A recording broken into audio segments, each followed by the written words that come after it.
ladies and gentlemen. It is I, Emily Sophia, here to break down for you guys Season 3, Episode 11 of Hannibal. We are on And the Beast from the Sea, so spoiler alert, before I dive into the mad thick of things, into this ocean of sorts, as I shall be bearing all in this review. As of the current time that I am filming this, we have 2 episodes remaining of the show as it currently exists on network television. And this stirs up within me a little bit of a hurricane of despair, which I'm trying very hard to stifle and repress and medicate away with whatever I possibly can. I would love to have your suggestions from all you guys who have been sticking through these reviews with me and engaging in the conversations. Thank you so much. I would love your suggestions as to how I should bid this show in its current form. Like I said, may not be the end, but how we should bid this farewell. What should I do? What are your suggestions as far as a video that I could create to, you know, ease the mourning process that all of us are about to go through / are currently already experiencing? I would love to be a source of solace for you, of mourning, of celebrating the fact that this show has existed and will continue to exist for as long as we want to watch it. So just be keeping that in your minds, but at any rate, let's get into the mayhem of this episode. Now, something fabulous and beautiful that we got to witness in And the Beast from the Sea. These titles are really messing with me. I think that one of the big themes, again, I'm a very thematic person, and this is kind of the way that I happen to digest things, I'm spoonerizing stuff a little bit. The way that I tend to take in the show is kind of by different themes, and a big theme was that of duality.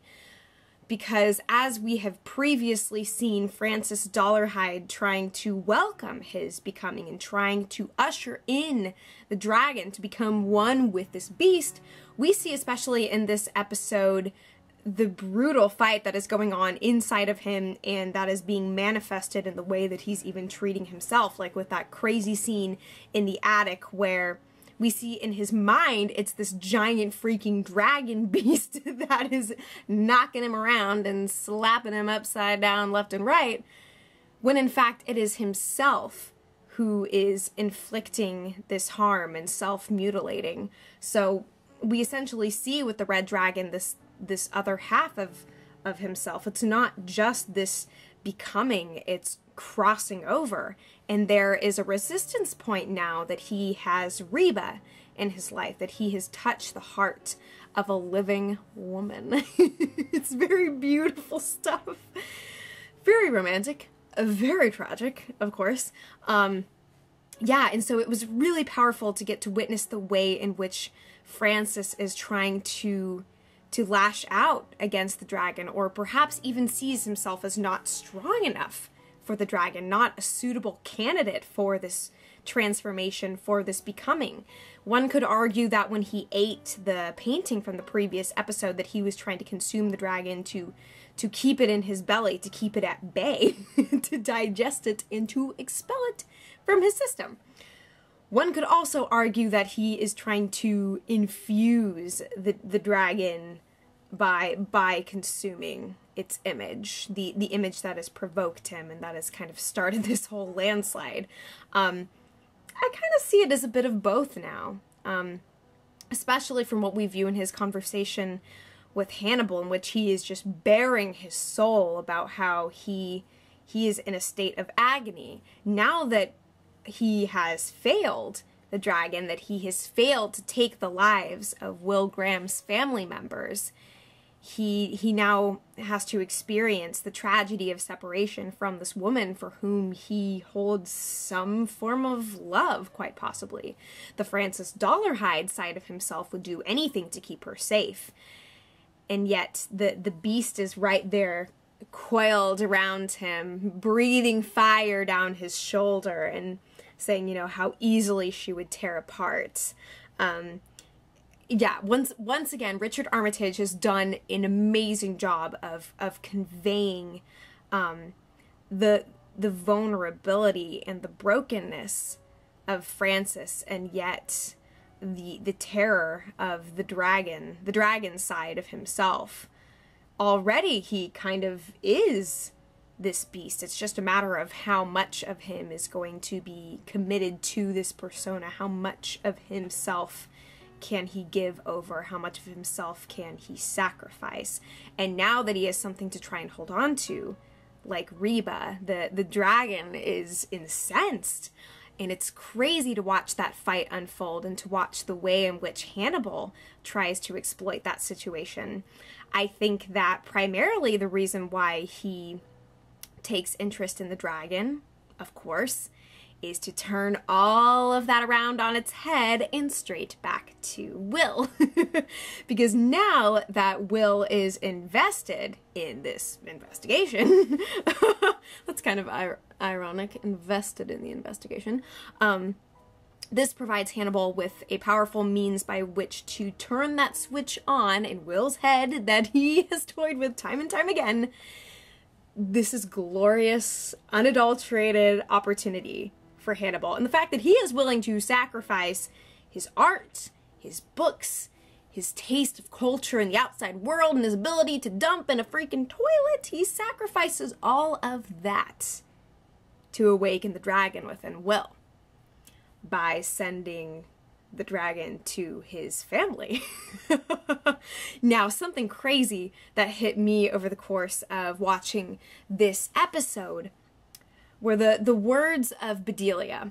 We now see exactly why we got to visit Bedelia again, even though her presence didn't immediately or seem to tie in directly with the plot last episode. I was happy to see her, of course. But you remember what she was saying about the fact that Will is not a killer. And yet, it would perhaps be to his benefit every once in a while not to save the little bird.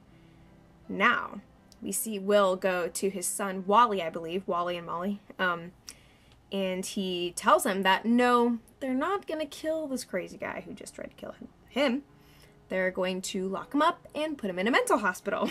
To which the son replies, well, isn't that exactly what happened to you? Because you killed a guy? Now, his words are really messing with my head, because what he essentially tells Will is that you need to kill this guy. Which either means one of two things. I don't know if I'm reading a little bit too far into this. You know, I'll leave that to you to judge. But either Will's stepson, is telling him that you are a killer, or that Will himself deserves to die.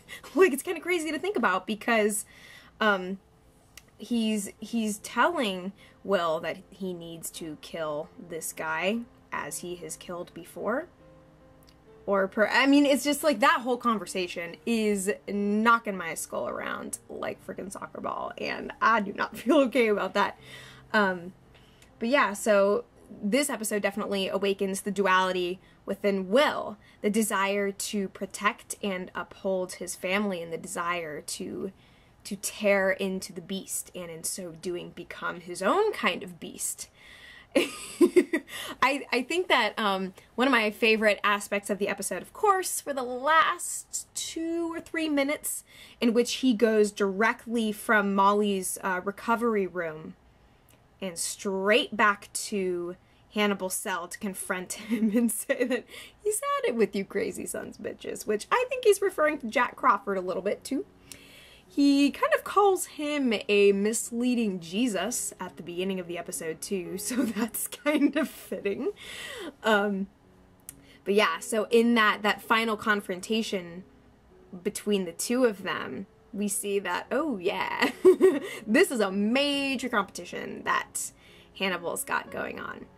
And he's going to do his damnedest to find his way back into the heart of Will, even if that means openly and shamelessly trying to destroy his family from the outside. If you do recall, Hannibal considers himself to be family. Not these posers, although I would dare say that he seriously underestimated Miss Molly.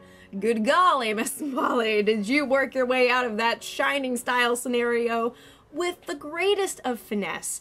I mean, I love the way that the character of Molly is portrayed in this movie, because she has this quirky sense of humor and levity about her, which I think really magnetizes someone like Will, who carries all this darkness and despair. So she has this levity and lightness of being, and yet the ability to get her head in the game, to react quickly, and to essentially become the hero of this situation, even sustaining a non-fatal bullet wound in the process. I mean, this mommy monster has got something on that great red dragon. Great, let's put that in quotes. But yeah, that was extremely powerful to me, getting to witness her rising to the occasion, her knowing and understanding Will's situation, even from the outside, from the periphery of things. And, you know, she says that she has only herself to blame, but I'd say that she got by with a little help from her friends, Jack Crawford and Hannibal Lecter. But this woman, she is a true piece of art, and I can see full well why Will married her, and full well why Hannibal is feeling a little bit threatened by this lady. Like at the end when he's just like, so, how's your wife? You can just see him like checking his nails and all this stuff. Petty to the last drop. That is the fine aged bottle of wine that is Hannibal Lecter, trapped in a cell with nothing to entertain himself, no toys, no fun, except everything on the outside. He continues to turn everyone around him into a marionette. And oh man, the fact, of course, that the Great Red Dragon went after Will's family already? This is freaking endgame material, people. This means that there is something bigger and badder coming for the conclusion, and I have heard Brian Fuller and other whisperings on the wind, people saying that this is gonna be nuts. And I do believe it now, because we would have expected, again, we would have expected this to come at the end. That's kind of what's been done before. But oh no, this is just beginning. I think that we are crossing over into the territory of Will Graham's re-becoming. Because now, oh boy, this is just such rich territory to explore, and I could not be any happier that I have no idea what's going to happen. That this is going to be brilliant and bombastic and soul-wrenching, as was this episode. Yeah, like, I was pretty much all over the emotional spectrum, from having to deal with Francis Dollarhide's breakup with Reba, who has no way of seeing this coming, who has found in Francis a sweetness and a strength, and, you know, the fact that she can't possibly comprehend what's going on inside of his mind and what's breaking forth from him is, I mean, just crazy poignant. The actress portraying Reba, too, props to her for just every expression on her face, the way that she leads herself through every room so knowingly into the dark space where Francis is mourning his failure with Will's family. It's just, woof, oh man, did that get me real good. Just so many phenomenal performances on the part of Richard. This is such a physical role, and he carries it so incredibly well. The lighting team, for the way that they have played with each and every single scene, all of the shadows and all of the transformations that we see as we're moving kind of lively from the mind of Francis, in which the dragon resides, to the outer world that is doing their damnedest to try and find him. We get to see, too, of course, that Alana remains ever cocky in the context of Hannibal, and that she is indeed keeping her promises, which leads me to believe that he may very well keep his towards her, maybe even by the end of this season. At this point in time, anything is possible. Man, I feel like there's so many things I wanted to go through. I have to look at my Twitter to see other thoughts and things that stood out to me. But yeah, and also, of course, the way that Hannibal goes about the whole conversation to return to the conversation with the red dragon, and how he slips in at the very last minute. They're listening. This is a thing that Hannibal does, and that actually Will has done for him. And so the turntables are ever turning in that department. Yeah, I love to see the way that the idea of a family is played with in this episode, of course. It's something that's really pervaded the last half of this season, with Hannibal teasing out the idea that this family that Will has set up is just a facade, and that Hannibal feels he can ultimately penetrate that. And don't take that in a euphemistic direction, no. Or do. I really can't stop you. And I can't say that there is not some validity to certain undertones. Yeah, but just what I see majorly in this episode is the fact that Hannibal is looking to tear apart this domestic bliss himself. That he can use the Red Dragon's approach and formula, and that he can coax the shy boy into great acts of strength in order to, once again, bring out Will's true potential. Ever the teacher, ever the lover. It's a very twisted relationship. And I love that it's something that the show has explored so incredibly unflinchingly. That is something that I will always and forever adore. It's something that the Hannibal fan community has really sunk its teeth into, and everybody has gone crazy with. From, shipping and fan fiction to whatever other kind of madness, but there's more to that now than there has ever been, and this is what is contained canonically within the show. I think it's just so fun that we get to see this crazy, complex, and convoluted and twisted relationship acted out in every possible direction, to see every kind of atrocity and meat grinder that Hannibal has put Will through. And it always sprinkling the the thyme on top and flavoring the whole situation. It's really wonderful. I like how Alana kind of chalks it up to Hannibal continuing to try and be relevant, but how can't he be relevant with his hands on the strings of men like Will Graham, men who are capable, as Delia says, of righteous violence. And so, of course, I think that the fact that Will is so willing to try to save the wounded bird that is the Red Dragon, the fact that he is so willing and now has had all of that turned against him, I think is going to result in something pretty volcanic on his end. And we have seen Will go to the darkest of dark places. And I dare say that we're going to take a step into a further shade of dimness. And I'm ready for that.